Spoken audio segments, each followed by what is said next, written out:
We're going to check in now on the debate about genetically modified foods. Chances are you eat them all the time.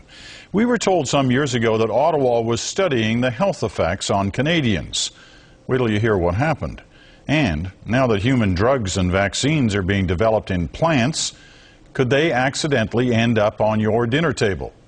The CBC's Kelly Crow has this feature story.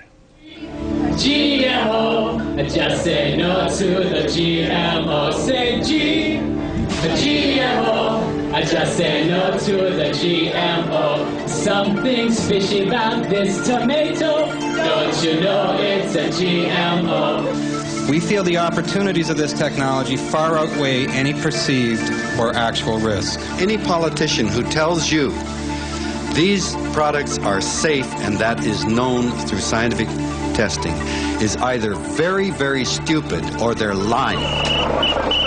Genetically modified plants, a blessing or a curse? It's an argument that has raged for 10 years. All the while, the plants themselves have been quietly flourishing on millions of farms all over the world. They are plants born in a laboratory where scientists cracked open their DNA and inserted new genes from unrelated species. When the first seeds were planted, there was no fanfare, just a few farmers taking advantage of new technology that promised to make their life easier. Today, more than 80% of Canadian canola, 30% of corn, and a quarter of the soybean crop is genetically modified. Renee Van Acker has spent 10 years watching this revolution in the fields, not as a cheerleader nor an opponent, but as a scientist concerned that the right questions are asked and answered. When we talk about this, there's a whole cohort of people that immediately shut us out and just say, oh, you're anti-GM. You know, we don't even want to hear anything because you're just anti-GM.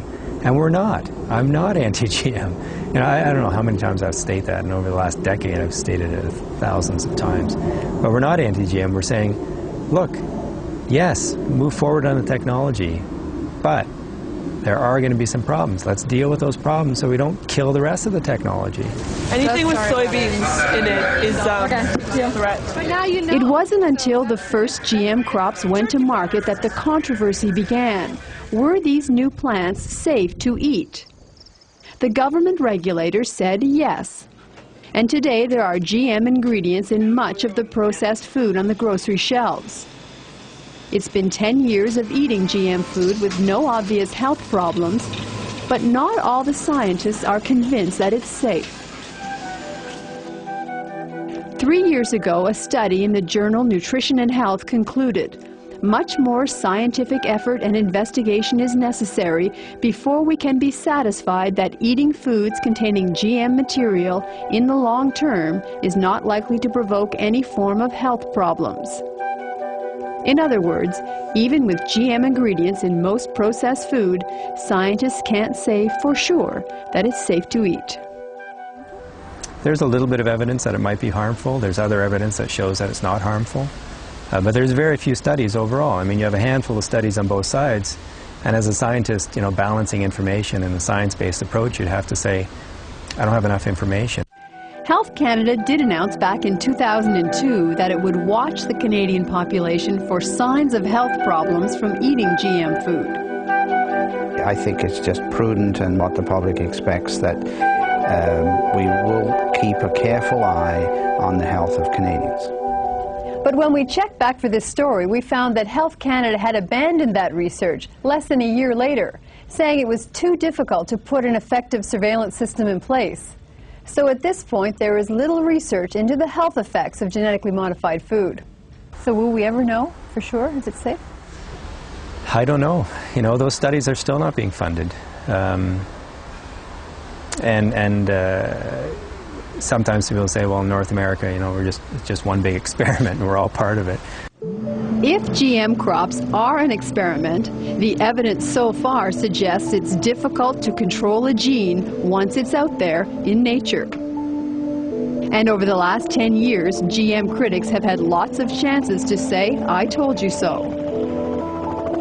The most famous story, Starlink corn, the gene that was not approved for human food, but somehow ended up in taco shells and other corn intended for human consumption.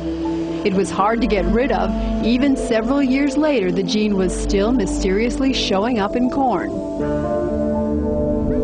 Another example of genes on the loose, GM canola, growing where it wasn't planted and wasn't wanted. And now it contaminates almost the entire Canadian canola crop. Some experimental GM pigs were accidentally rendered for animal food in Canada. Some other experimental GM pigs accidentally ended up in human food in the U.S. And just this summer, another kind of GM corn not yet approved was accidentally planted and then accidentally shipped to Europe. Last month, U.S. officials announced that a form of GM rice was unintentionally released. And U.S. scientists have just discovered that an experimental GM grass designed for better Gulf greens has escaped into the wild. So far, none of the incidents have posed a human health threat. But what if the genes had contained dangerous drugs or toxic chemicals? Because one day they will. It's the next generation of GM plants, designed to be tiny drug factories, making human vaccines, proteins, drugs, industrial chemicals, even plastics in the leaves of plants.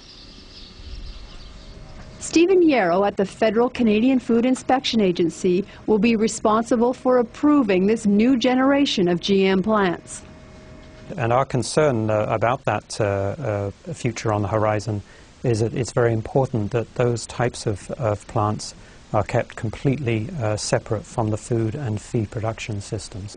But the question is how to keep them separate when experience has already shown that genes escape.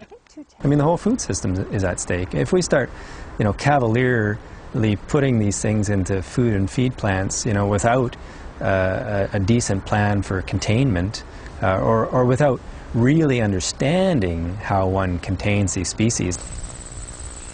Research is showing that plants are difficult to contain. Here, a scientist is studying alfalfa, some of it growing as a crop in the field, and some of it growing wild in the ditch, where the seeds can survive for 70 years. A problem if those seeds contain a dangerous drug or chemical.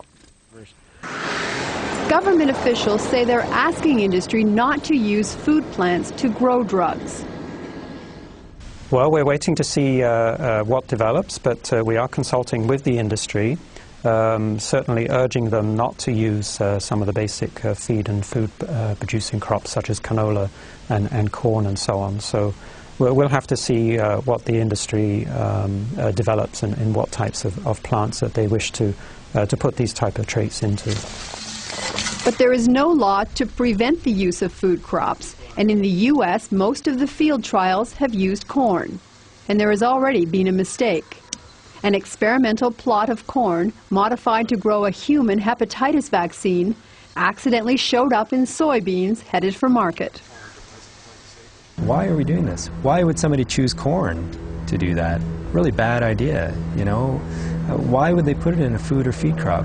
Well, they're doing it because they can. It's easy. It's easy to do in corn because they have the systems in place, and it's cheap. It makes the production very, very cheap. Well, yeah, but what's the risk? The risk is huge. At the Canadian Food Inspection Agency, Stephen Yarrow says there should be a public debate about this future of molecular farming. We're changing the nature of agriculture with these types of advances, or potentially could be. And I think it's very important that Canadians understand the risks and the benefits of this type of technology before it becomes advanced. 10 years ago, a revolution began with a canola plant. Today, there are genetically modified glowing zebrafish, fast-growing salmon, GM pigs, and plants that make human proteins and drugs. So far, none of these second-generation GM products have been approved for the marketplace, but they are coming. Kelly Crow, CBC News, Toronto.